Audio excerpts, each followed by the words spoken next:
Hey guys, welcome to episode 52 of The Green Life. Today's episode is all about raw food and detoxification. I'm going to talk to Shane Sterling, who is a raw food mentor, mindset coach, and detox expert. Now, before we get into the details of the episode, I want to give a big shout out to Namawell for the J2 juicer. You know I love my machine, so if you want to also get yourself one, go into the show notes and grab my code for 10% off. Also, we have an amazing retreat coming up in Portugal, and I would love to have you here. This retreat is a fully inclusive holiday. We'll look after you from the moment you arrive to the moment you leave, with different experiences being included: exploration of nature, the city, Porto, which is the biggest city, and then daily food, amazing meals, plant-based of course, and treatments, and also yoga classes, meditation, breath work, sound healing, you name it, we got it all lined up for you. So if you want to know more, in the show notes I have the link to my website. If you have any question, please get in touch with me and I'll be happy to help. Okay, back to the episode. I want to just say I love this chat with Shane Sterling because I have been kind of navigating towards more raw food since 2021. I was healing from type 2 diabetes and I was just really finding myself back to myself. And one of the things that just came up for me is having more raw living foods. Now, I'm 90% raw, not fully raw. I'm really tickled by the idea of going fully raw. But whatever you are in this journey, just like me, even if you want to just implement some different raw foods in your life, just to really upgrade your nutritional game, this is a great conversation to listen to. So, without further ado, let's go into the episode with our amazing guest, Shane Sterling.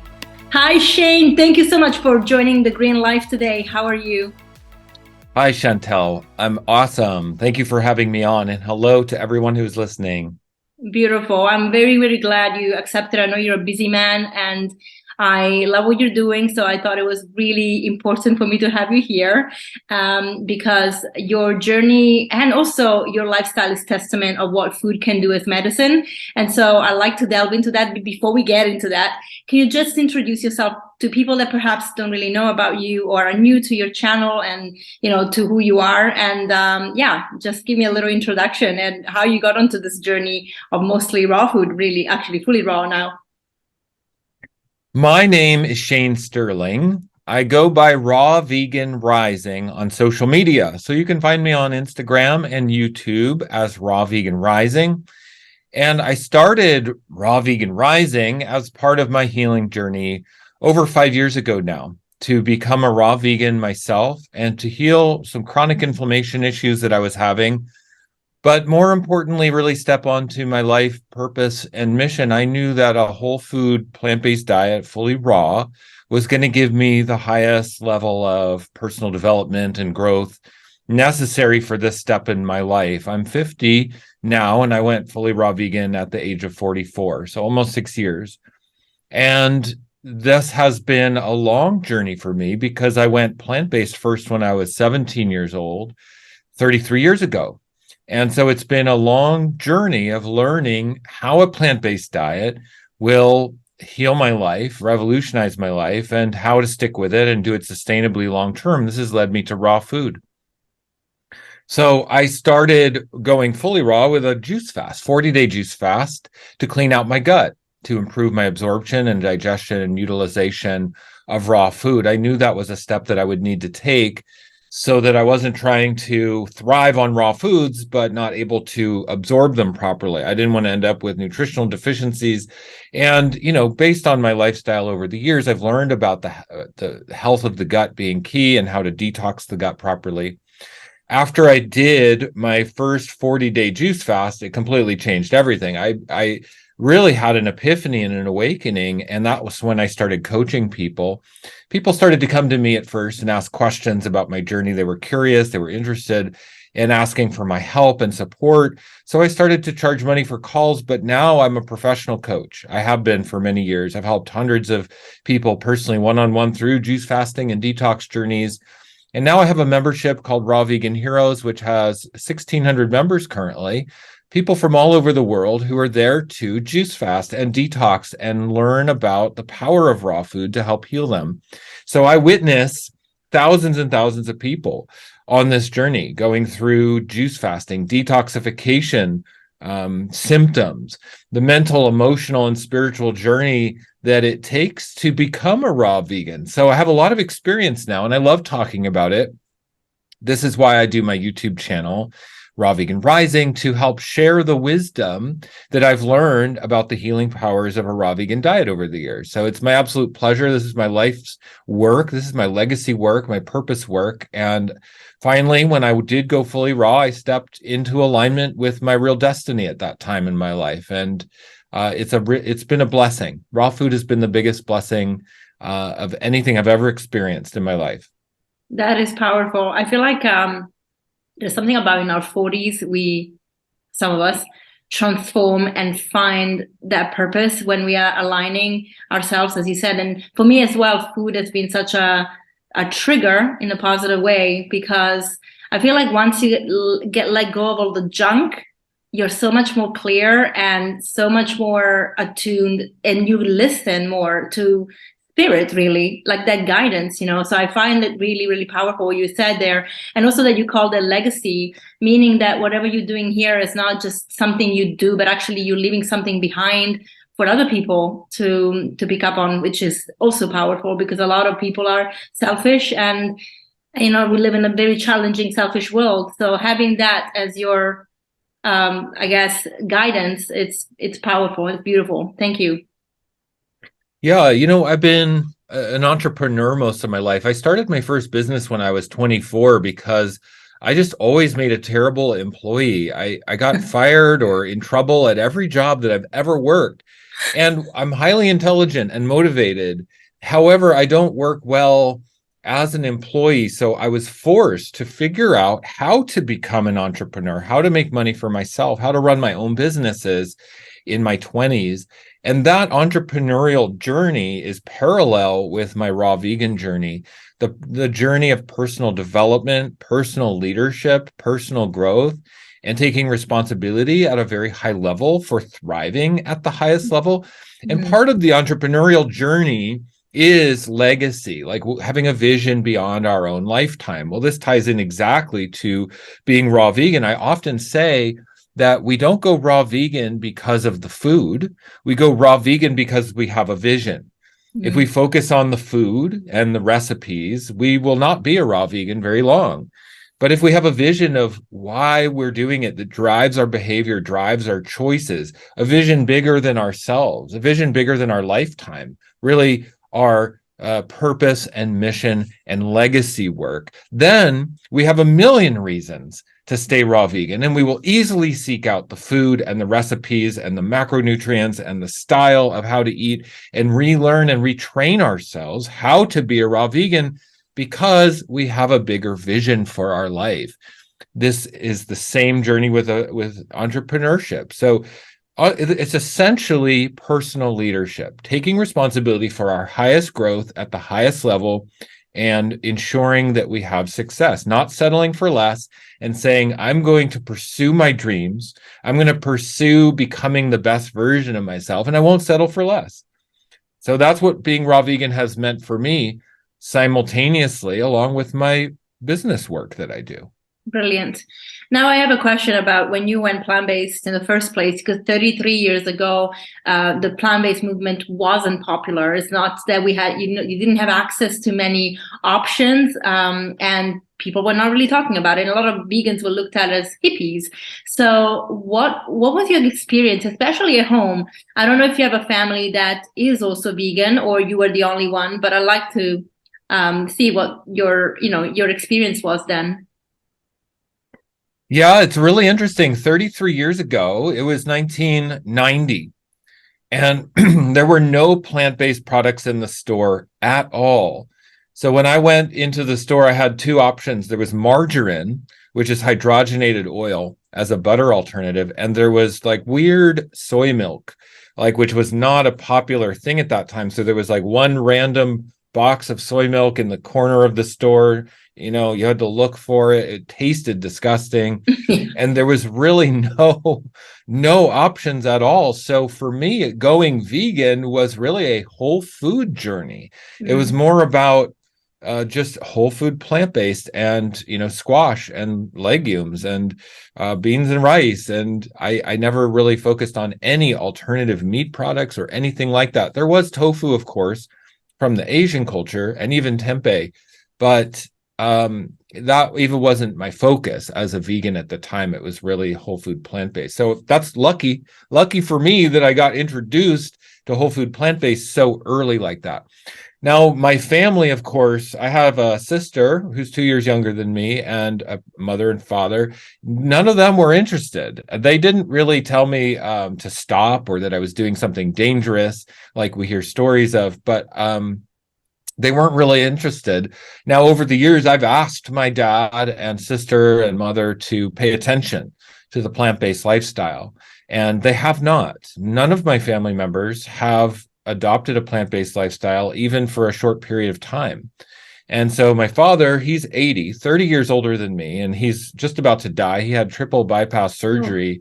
He has heart disease, and he's about to die. And he's only 30 years older than me. I think about myself in 30 years, I'm going to just be getting started. Like, this is not even a thing.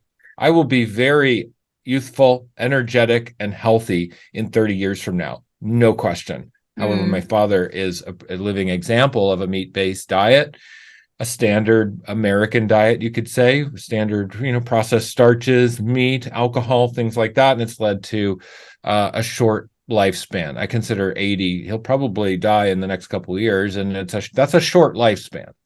So unfortunately, my family never really did it with me. However, I did have my girlfriend at the time when I was 17, just my high school sweetheart. She was the one who introduced me to the concept for the very first time. One day, out of the blue, I was, I guess you could call it an omnivore at the time at 17. I was making hamburgers and things for myself, but I never liked it. I would cook up meat, but I always in the back of my mind thought, this is really gross. I didn't like it. It was just like a default. I never thought about it. And then one day, out of the blue, my girlfriend at the time, who was my same age, said, Shane, we have to go vegan. We have to go vegan. I came across this book called Diet for a New America by John Robbins. And she said, can you please read this book with me? So we read the book together. We would, in fact, read it out loud to each other. This was before the internet. So we read this book, Diet for a New America, and both of us went vegan instantaneously. That book just really affected me. And I knew that the ethical, moral, environmental, cultural necessity to go vegan was calling out to me. And so I looked at it as a way that I could contribute, just as a 17-year-old young person in the world. I was like, this is a way I can actually make a difference in the world. A lot of us feel hopeless. We do live in a very big, scary, out of control world. And a lot of us feel like, well, what difference does it make? What difference can I make? I'm just one person. If I stop eating animals, they're still all going to die. Who cares? I might as well not even worry about it. But that's not true. Every single one of us makes a huge difference, a huge impact. We are the legacy leavers. We are the ones that we've been waiting for. We have to be the people that we want to see in the world. It's up to us. If it's meant to be, it's up to me. And this goes back to my entrepreneurial journey, my leadership journey. That's the motto I live by. If it's meant to be, it's up to me. That means I personally feel responsible for helping the whole world go plant-based. That's how I feel. Now, of course, I don't reach the whole world. I wish I did have that large of a platform and that big of a reach, but I do my part. And every single day I do outreach, and I make YouTube videos, and I have social media, and I contact people, and I do podcasts like with you, Chantal, and thank you for having me on, because this message is important. And I've been doing this work now since I was 17, and I would highly encourage people to try a plant-based diet if they never have. It's the best thing you could possibly do for your health. And then the ethical, moral, and cultural benefits are vastly reaching. And, one of the important things to realize is that our entire society, our civilization, is based on the herding of animals, animal husbandry. And when we realize that, we realize the military-industrial complex, debt-based monetary systems, war, genocide, slavery, poverty, racism, classism, all stems from animal husbandry. It's the root. It's the root of all of that inequality and genocide, you could say, when we target specific classes, ethnicities, or species. And it's the first time that we're taught racism or speciesism, is that we eat this animal, but we love that animal, and we imprison this animal and raise them for slaughter, but we have these animals as pets, and we're taught this cognitive dissonance from young childhood, and it's global, it's worldwide. It doesn't make any sense. So the cultural benefits of going plant-based are deep in the psyche and the heart of humanity. If we look at this world as being dangerous, treacherous, out of control, materialistic, not spiritually oriented for personal growth and personal development and thriving for all, it's because of this herding culture at the core of our civilization. It's the animal husbandry, which is the root of all of this. If we were to adopt a plant-based lifestyle globally, we would find naturally we would tend to just be led into a more benevolent, kind, win-win type of mentality for all life, including ourselves, and humanity would be thriving at a much higher level. So this is part of the reason why I promoted plant-based diet, but not just vegan, a sustainable, long-term, healthy vegan. That's what I call healthy vegan. How are we going to be vegan long term so that we don't have health problems, we don't miss the protein, we don't miss the amino acids or whatever it is that we think we need from animal products, and how do we really do it? So this has been my journey of personal growth, development, education, and now I teach it as a 33-year plant-based veteran who's now been fully raw vegan for the last 5 years. So I've got a lot of experience with it, and I help people, and this is why people join my membership, Raw Vegan Heroes, for group support and accountability. And we have 1,600 members currently in this community. That's brilliant. You said something really powerful there, really important actually. So not just vegan, but healthy, because I feel, again, I can talk from my experience. When I went plant-based in 2012, 2013, I did it the right way. I did whole food plant-based because I loved always to cook. And just like you, I didn't necessarily really like the animal products, the meats, but I was used to it. And so I never questioned it. But I was so bored with the food. I mean, I just didn't know what to eat. And the veggies were like the best thing that I could ever have. So when I transitioned, it was easy for me to just swap and, had the pulses instead of the animal products, and have dairy alternative, or just make my own cashew cheese or whatever. And I did a whole food, and it was brilliant. And I got into this habit of juicing every morning and having smoothies. And it was so good for me. And then I went through a stage of real deep emotional stress in 2018. I started earlier, but when we moved here, this project of recuperating this farmhouse and moving to a foreign country, and it was very overwhelming. And I felt very alone. And I had eating disorders when I was younger. So I had a very bad relationship with food anyway. So I relied on food almost as support, but I went to the convenient way, like, processed vegan food. And when I really realized that I made myself sick, so I had type 2 diabetes, I actually, that was in the span of less than 2 years, and I recovered in less than a year. But I just really made it my mission to educate people about the difference. So what you said there is really, really powerful. And we're lucky that you didn't have access to so many alternatives and you went the whole food plant-based route, because it is amazing how much people really have, connect vegan food to almost healthy, but actually it's not all the time. If it's not whole food, if it's not real food, it's just as junk food as it would be if you were eating something that had dairy in it or whatever. So that's very, very important. And I wonder in your coaching group, if people that are coming on to obviously do the cleanses, which I'd like to talk to you about, are moving from an omnivorous diet that is very much, a sad Western diet, or they're coming from the plant-based route and then they want to go a little bit more raw. It varies. My ideal target message will reach someone who's already aware of a vegan plant-based lifestyle. Perhaps they are a guilty non-vegan. That's how I consider it. Someone who is feeling guilty that they are not vegan because they have a calling in their heart. That's where my message is directed to. Those are the people who I want to help the most, because we can't help everybody. Not everybody's ready for the message and wants to learn that. So it's for the people who feel the calling but haven't made the switch yet. So there's a whole spectrum of people there, from guilty non-vegans through newly vegan, people who are just vegan a couple years trying to figure it out, coming across the information of high raw, plant-based as the long-term sustainable, healthy version. So it's important to realize, too, there's a lot of misinformation in today's modern world, with people like Bill Gates promoting processed fake vegan meat.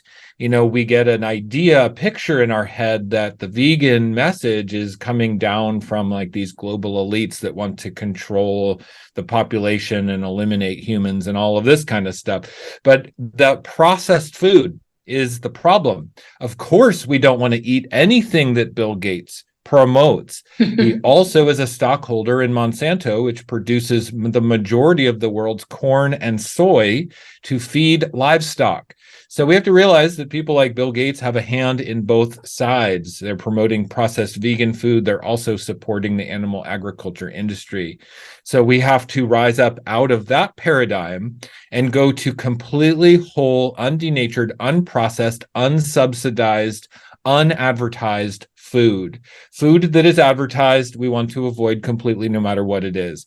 If it's something that is just completely unadvertised, that's a much safer bet. So fruits, vegetables, raw nuts and seeds.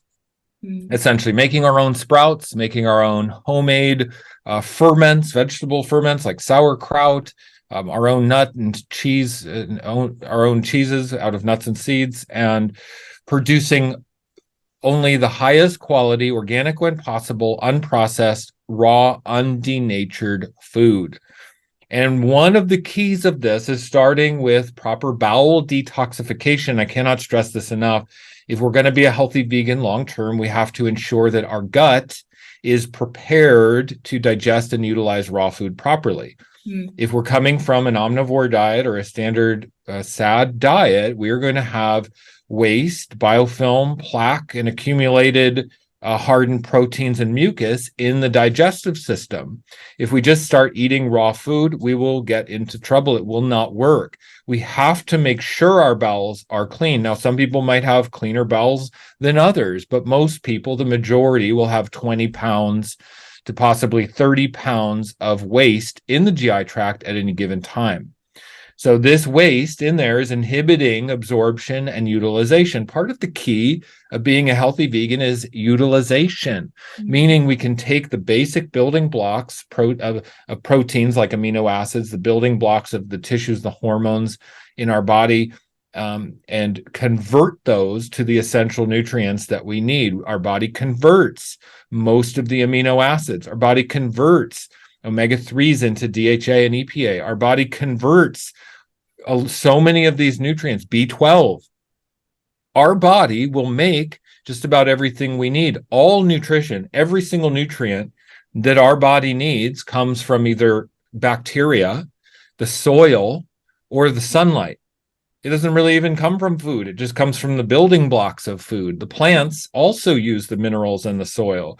The plants use the bacteria, the sunlight.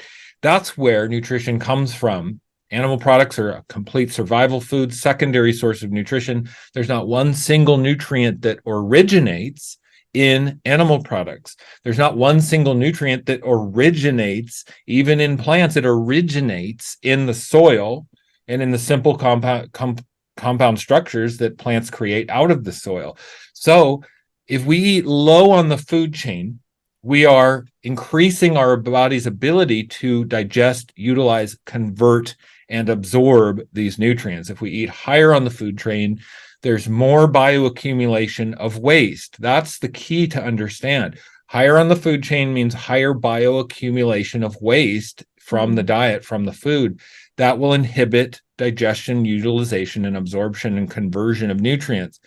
So when people who are meat eaters try to go vegan or try to go raw vegan, they will encounter absorption issues, converting nutrient issues, and they might become nutrient deficient. This is why they claim a plant-based diet doesn't work, or that they got sick, or that they had nutritional deficiencies, because their body is not prepared for that level of natural conversion and utilization of food. This is why we have to focus on detoxification for a period of time before we're going to be an actually healthy vegan. So that makes a lot of sense to me. Yeah. A lot of sense.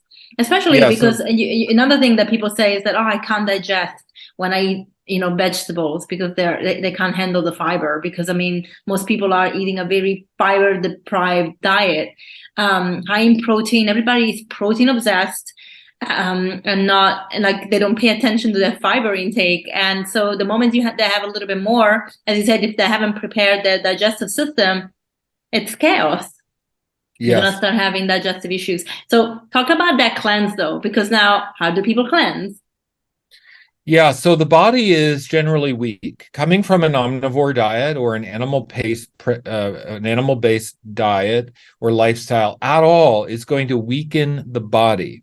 Okay, which means the body is dependent now on foods that are already converted, that are already have B12 in them, like animal products, which are fed supplements and hormones, and fed all of these nutrients in the feed. Okay, so our body becomes dependent on them, not having to produce and convert them on our own. So the first step is to strengthen the body.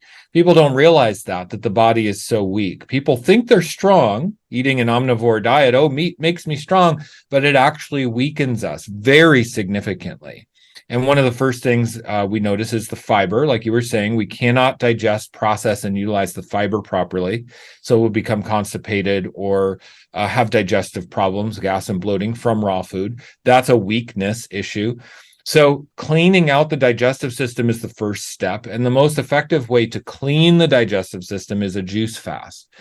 Juice fasting is a temporary intervention protocol for removing waste out of the GI tract.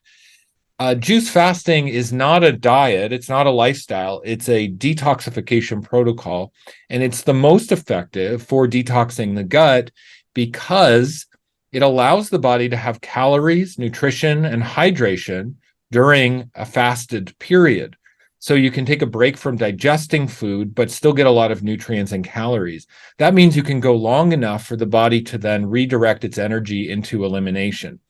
And that's exactly what happens when we embark on a juice fast for an extended period of time. I recommend 40 days as a minimum.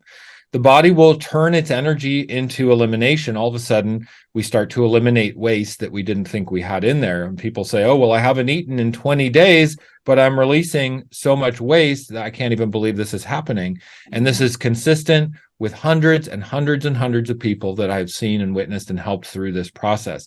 Most people will release 20 to 30 pounds of waste during a 40-day juice fast when they're not eating any food at all. Where does that 20 to 30 pounds come from? It's waste that's accumulated in the digestive system. So then the other thing to realize is that once we eliminate the waste with a juice fast, then we need to rebuild the strength. A juice fast does not heal us. A juice fast does not make us all of a sudden miraculously able to be a healthy vegan.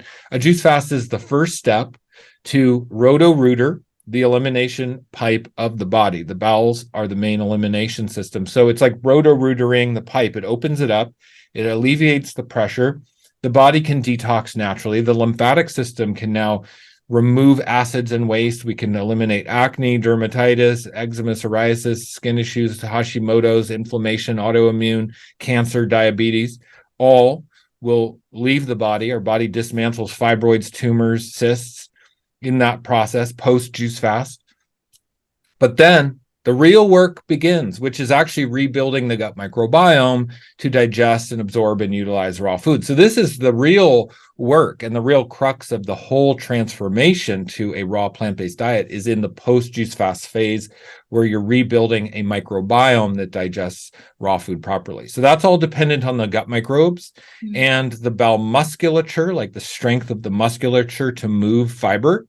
And that combination of rebuilding your microbiome and building the musculature and the strength, that combination takes time, can take up to 2 years. So this is not a quick fix, and this is not a quick lifestyle transition. I often talk about this. I've made hundreds and hundreds of YouTube videos, by the way. I don't know how many I'm at, probably 300-400 by now. But all of the videos, almost all of them, I talk about the truth of the transition, how long it takes and what to expect, and that it's not a quick fix. We can't just eat raw food and feel better. People will often come to me and say, I've been eating 80% raw for a year, and I still have symptoms that are not going away. Well, that's absolutely correct. 80% raw does not address the detoxification of the gut. You have to clean the gut out. And then you have to rebuild the structure of the microbes, the microbiome. So that could take 1 to 2 years alone. So eating raw food is never the solution. It's about a journey of detoxification and building strength in the body and in the digestive system. So that's what I support people with. I have an amazing protocol that helps people detox their gut. I call it my bowel detoxification guide. It's a 2-part document. The first part is how to do the juice fast and why you need to do it, how to use the juices, what recipes to make, what quantities to make, when to drink the juices, how to use bentonite clay and psyllium husk, which are powerful bowel detoxifiers, how to use digestive enzymes to help break down the hardened proteins and mucus that have accumulated in there. And my whole protocol is very, very effective. It's been developed over years to help people do this as quickly and as efficiently as possible. That's part 1.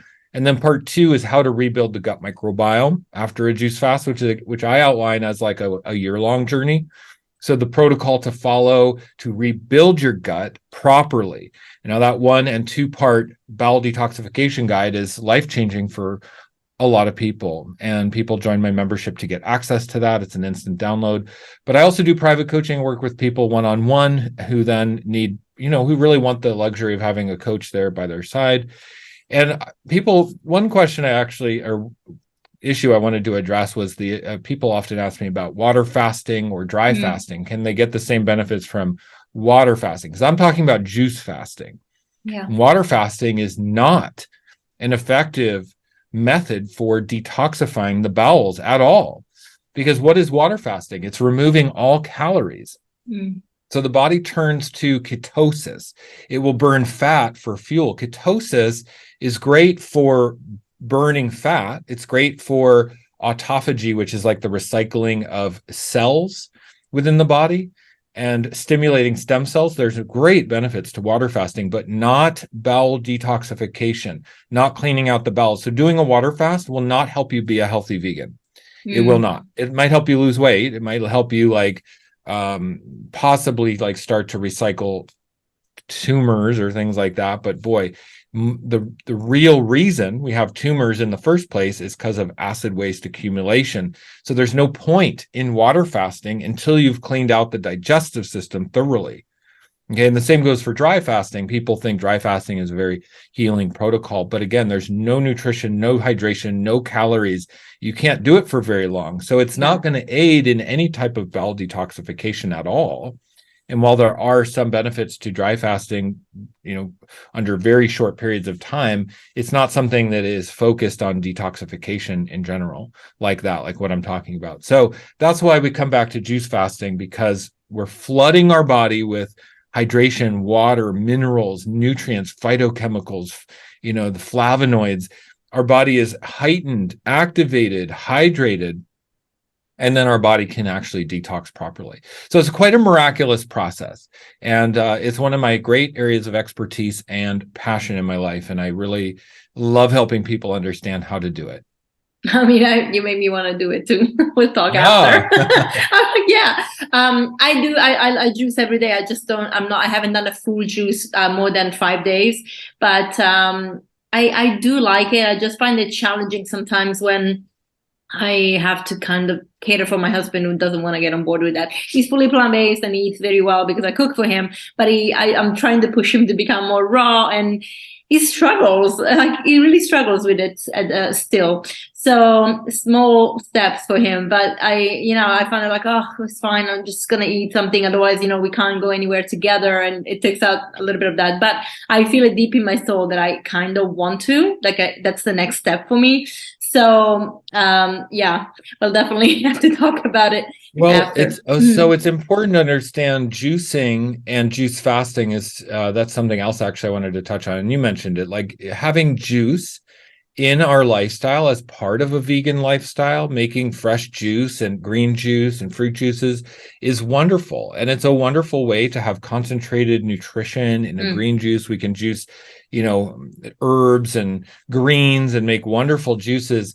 And that is a great way to support an ongoing lifestyle, but it does not address the detoxification necessary in the gut. So juice fasting is a temporary intervention protocol where making juice and having juice as part of your lifestyle is completely different and unrelated. So it's important to realize the difference, that having juice or making juice is wonderful. And you can see very clearly people who have juice as part of their lifestyle, like people who make a green juice every day. There's an extra glow to the skin and a brightness in the eyes, and you can just see it. People who juice have an extra level of vibrancy and health that's undeniable.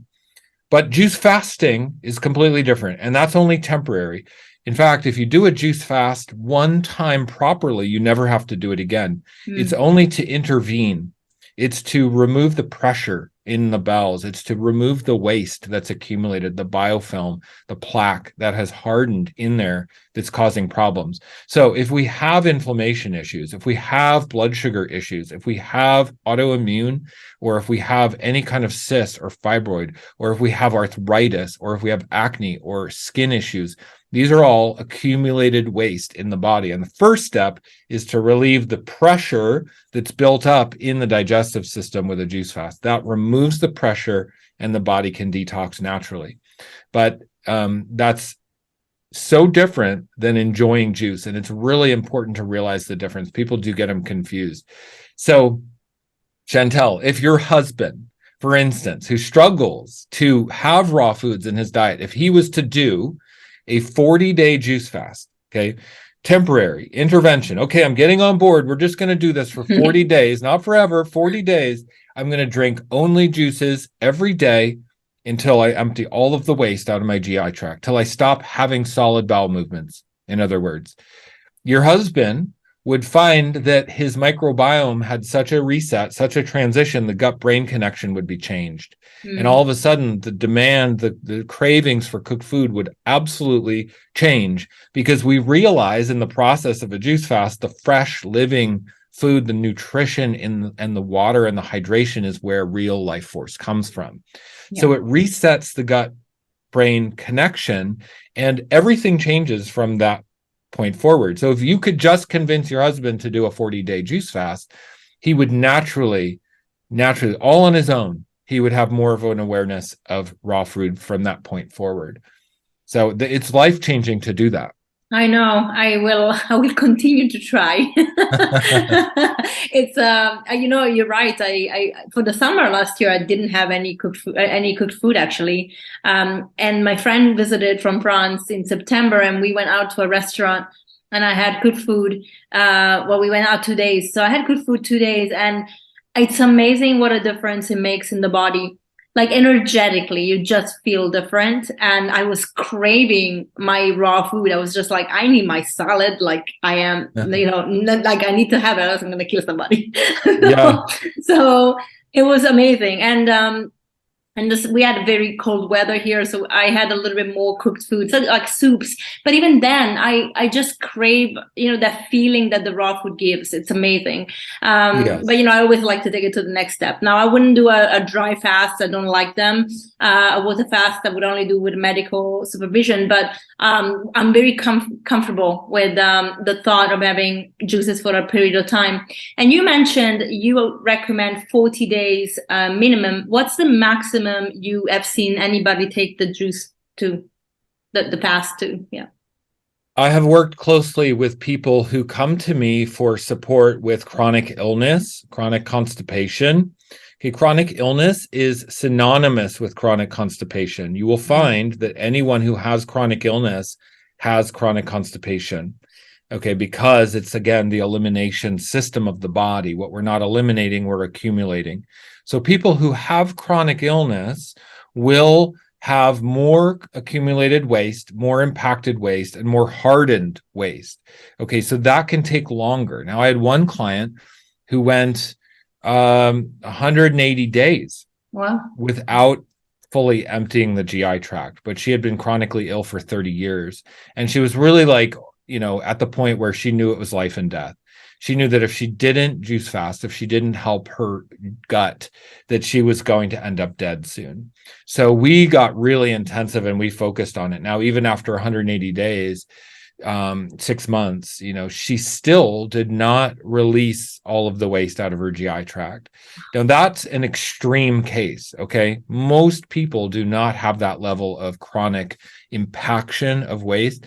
Most people who live a relatively healthy lifestyle can accomplish the process of eliminating the waste in approximately 40 days to 60 days. That's most people.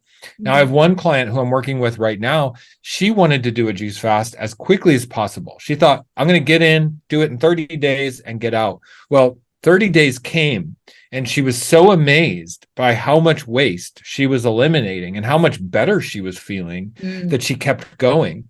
Now she's on 90 days and still going on her own accord because she's still eliminating waste. Now, she hasn't eaten in 90 days, but she's still releasing waste out of her digestive system. And when she sees this for herself, she's inspired and motivated to keep going.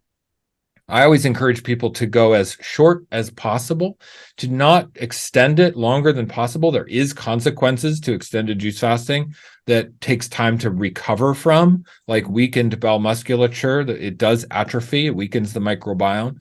But when you are inspired, like she is, and she sees this waste coming out, then she's like, well, I'm going to just go as long as it takes. So she's still continuing to go to this day.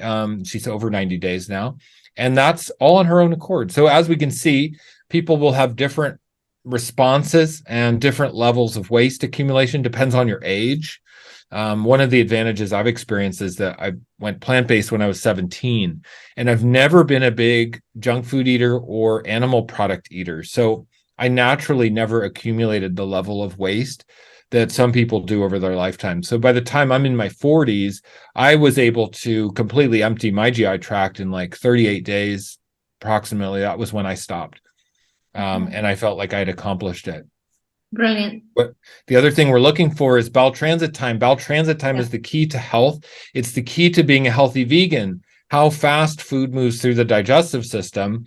And people can be very confused by that because they might eat and then have a bowel movement and think they're not constipated, but they still are, and they still have lots of impacted ways. So what we think is our bowel transit time is often incorrect, and we don't really understand what our bowel transit time is until we do gut detoxification specifically, and we can test bowel transit time by eating a mono meal of fruit, for instance, like say we eat 10 oranges and we see how long it takes to move through the digestive system. That is the best way to tell how fast it is. And the faster our bowel transit time, the less accumulation of waste, the easier it is to heal from chronic illness or prevent illness. So we can actually reverse age, look really good because of bowel transit time. That's why I look good for my age, because I've always been plant-based and my bowel transit time is fast. I focus on hydrating foods, lower digestive effort, not burdening my digestive system with food. That's the key. Yeah, in fact, even I saw a photo of you in your 30s. I mean, even if you were plant-based, going raw is definitely done something for you. Like you're glowing, you don't look 50. It's brilliant. I was wondering if you recommend colonics when people are doing the cleanse as well, or that's something you don't advise people to do. Colonics and enemas are no, actual colonics. Well, enemas are similar, but colonics you have to go somewhere to do them. You can't do them at home. That is the pressure from the machine. Yeah. Right. Okay. Well, people often ask me about enemas and colonics, but colonics specifically with the pressure from the machine still only addresses the lower portion of the colon. The digestive system is like 32 feet long on average. So the colon hydrotherapy does not address the digestive system. How are you going to get into the small intestines? A lot of digestive problems like leaky gut or small intestinal bacterial overgrowth, SIBO, or these types of problems with the hydrochloric acid and the GERD, and these are up in the upper digestive system. This is part of the small intestines. Absorption issues, nutritional deficiencies, anemia, lack of absorbing, being deficient in protein, or all these things. This is all in the small intestine. Colonics cannot address that. So this is where juice fasting is the only way to address that. If we have any kind of gut problem, juice fasting is the solution to give your digestive system a break, and then your gut can rebuild on its own naturally. And then when you go back to eating solid food, you've already addressed the bacterial overgrowth imbalances that are happening in the small intestines. Okay, brilliant. So yeah, colonics and enemas as well don't really have any place in a proper bowel detoxification process. Yeah, but you don't have anything against them if people feel like doing them occasionally. Yeah, correct. I have nothing against them, but I think people think that they can use them or rely on them for the bowel detoxification, where that's not the case. So the juices actually do all the work. And if you just stop eating food and drink just fresh juices, you will see how effective they are at cleaning the digestive system. It's miraculous. And for people that have diseases like diabetes, you mentioned the juices can be great, but obviously people are concerned about, especially if they already have diabetes, say type 2, having fruit juices. Do you recommend a specific protocol for them where they may avoid the fruit juices and just have mostly greens? What's the approach for people with diabetes itself?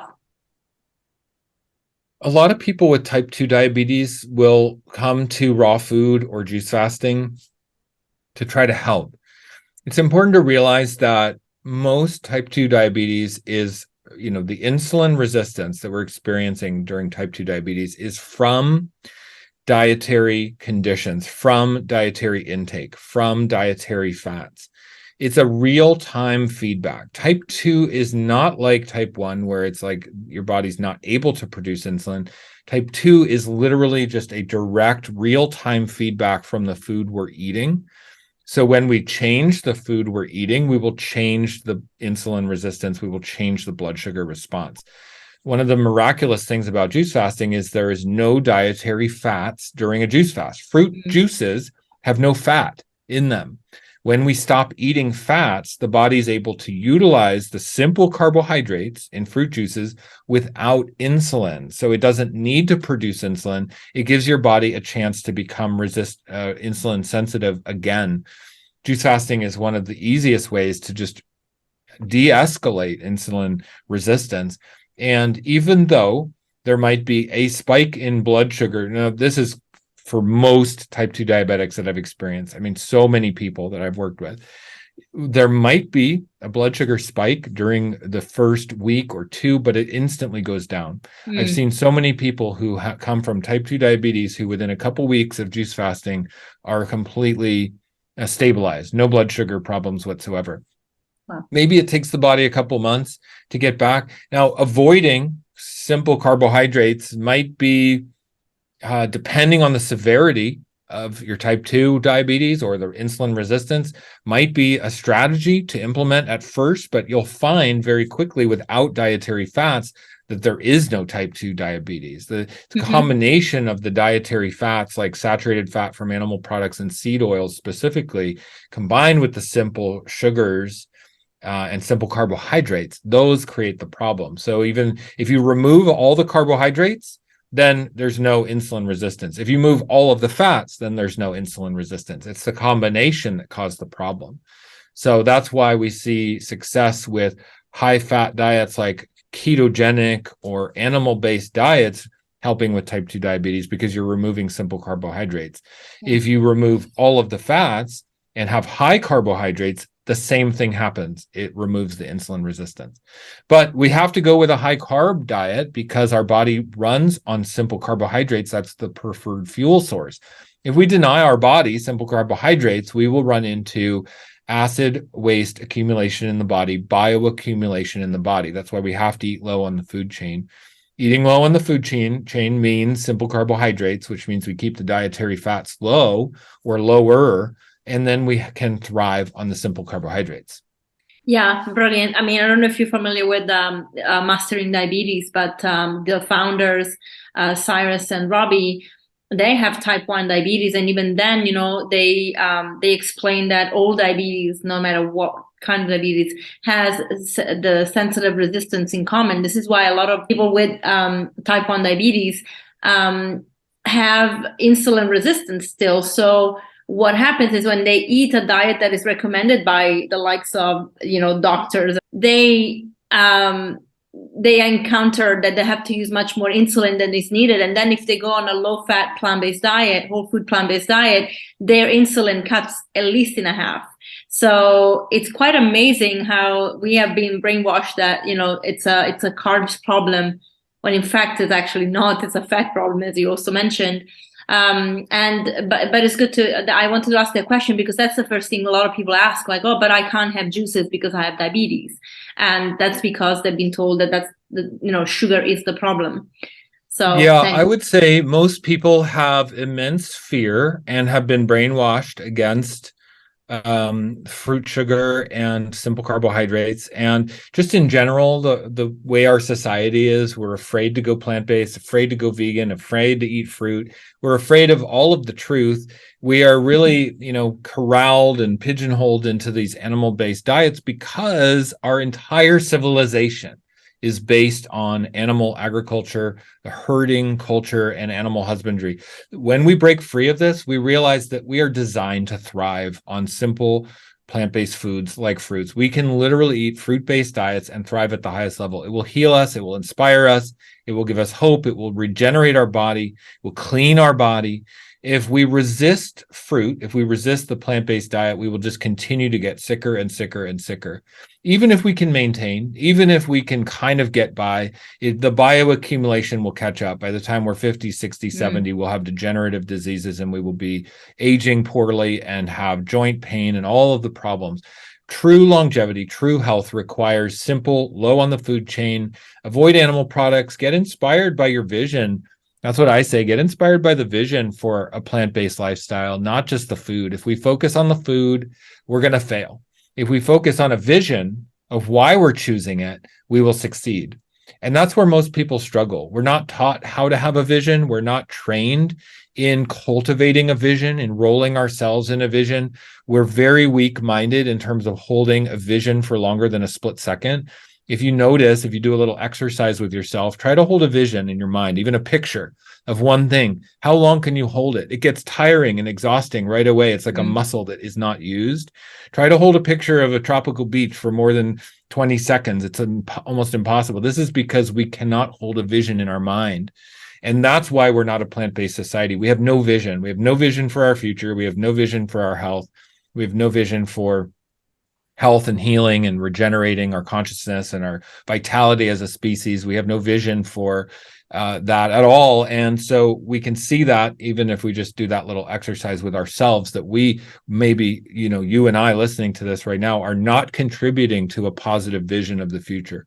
Now, I exercise this muscle within myself and I practice it. And I will tell you the number one thing we need to heal, if you're skeptical of an animal-based diet, if you're a diabetic on a low-carb, high animal diet, the solution is in your vision. It's not in the food. It's in the vision. If you change your vision, you will change your habits, your lifestyle choices, and that's going to give you the results you want. So it's a mindset issue, and the more we focus on vision, the more successful we will be. Hands down, period, without question. And that takes real strength, and it takes real courage. It's easy to try to eat a plate of food and say, oh, that works or doesn't work. That's easy. That doesn't take any effort at all. What's much harder is to cultivate something that inspires us to be better, to get out of bed in the morning, to work for our future generations, to be a light of the world, to inspire other people. That's hard. And if you're not doing that, you're not really taking responsibility for what it really takes. So Chantel, you having a podcast, this is a perfect example of working beyond ourselves, working into a vision that supports others, that contributes beyond just ourself, our family, our health. One thing I always say to my clients is that, we have to have a vision bigger than ourselves, and that includes our family and our health. A vision bigger than ourselves does not include family. We can't be healthy for our kids or for our grandkids. That's not enough. It will never work. Who got healthy because of their kids? No one. If that was the case, the whole world would be healthy. Who got healthy because they wanted to be healthy? No one. Nobody is motivated by health. We're motivated by a bigger picture, something beyond that. And that's where people come to me for the mindset support and training and coaching, because I'm a leadership coach and a mindset coach. So that's where the real rubber meets the road. And that's actually my greatest area of passion and expertise, is in mindset and leadership.